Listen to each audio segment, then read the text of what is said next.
సదాశివసమారంభాం వ్యాసశంకరమధ్యమాం అస్మదాచార్యపర్యంతాం వందే గురుపరంపరాం.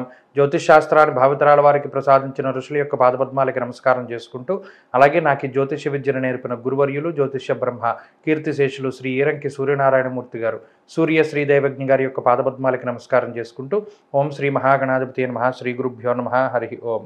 వీక్షకులందరికీ నమస్కారం. మీనరాశి వారికి ఈ వారం సాధారణమైనటువంటి గ్రహస్థితి గోచరిస్తూ ఉన్నది. అయితే ఈ పంచగ్రహ కూటమి మీనరాశి వారికి తృతీయ స్థానమందు సంభవిస్తూ ఉన్నది.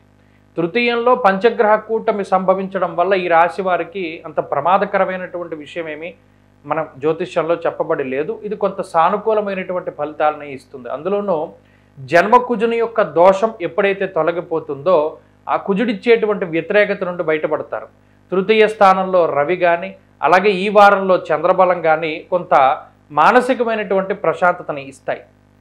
ఇష్టసిద్ధి తృతీయగే అంటూ ఉంది శాస్త్రం. అనగా గత కొద్ది కాలంగా ఇష్టమైనటువంటి పనులు చేయలేనటువంటి పరిస్థితుల్లో కొంత స్వేచ్ఛ హరించిపోయింది, నా జీవితం నా చెప్పు చేతల్లో లేదు, నేను అనుకున్నట్టు నా జీవితం వెళ్ళట్లేదు అని ఎవరైతే ఈ రకమైనటువంటి ఆలోచనలో ఉంటారో వారికి మాత్రం కొంత స్వేచ్ఛ లభిస్తూ ఉంటుంది. మీ నచ్చిన పని చేయొచ్చును, నచ్చిన ఉద్యోగం చేయవచ్చును, నచ్చిన ప్రాంతాన్ని సందర్శించవచ్చును, నచ్చిన భోజనం చేయవచ్చును, నచ్చిన మిత్రులను కలవచ్చును. ఇలా మీకు నచ్చినటువంటి విషయాలు జరగడానికి ఈ వారం చాలా కలిసి వస్తుంది.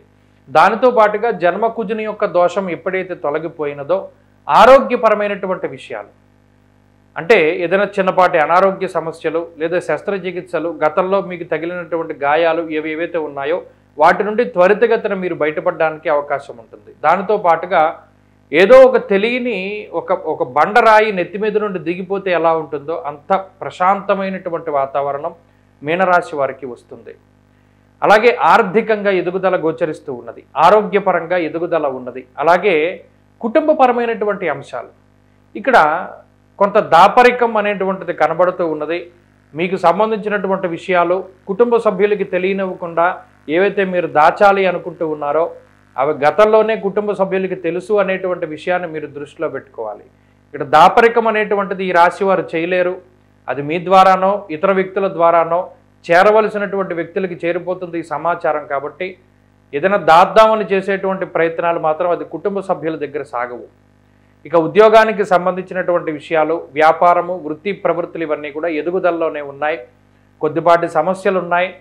కొంత మీనరాశి వారులకి ఉద్యోగ భంగం కలగడానికి ఆస్కారం ఉన్నది. అనగా ఉద్యోగం కోల్పోయేటువంటి ప్రమాదం ఉన్నప్పటికీ జాతకంలో ఉండేటువంటి దశాంతర దశలు యోగిస్తే దాన్ని దాటగలుగుతారు.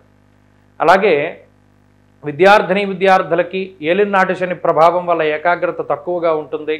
ఆరోగ్యం పట్ల శ్రద్ధ అవసరం. స్త్రీలకు ప్రత్యేకించి ఈ గ్రహ సంపత్తి అనవసరమైనటువంటి ఆలోచనలు కలగజేస్తుంది. ఏదో జరిగిపోతుందేమో అని వీరికి వీరే ఆలోచించుకుని భయపడి ఇతరులను భయపెట్టేటువంటి పరిస్థితి. కాబట్టి అతి ఆలోచనలు వద్దు, మీకు మీరుగా కొంత మితంగానే ఆలోచన చెయ్యండి. దానివల్ల మంచి ఫలితాలు సంప్రాప్తమవుతాయి. మీనరాశి వారి వారం మరింత అనుకూలమైనటువంటి ఫలితాలను సాధించడానికై ఆంజనేయ స్వామి వారి యొక్క ఆరాధన చేస్తూ ఉండడం చెప్పదగినటువంటి సూచన. ఈ వారంలో కలిసొచ్చేటువంటి రోజు ఆదివారంగా చెప్పవచ్చును. అదృష్ట సంఖ్య 9, అదృష్ట వర్ణము లేత ఎరుపు రంగు.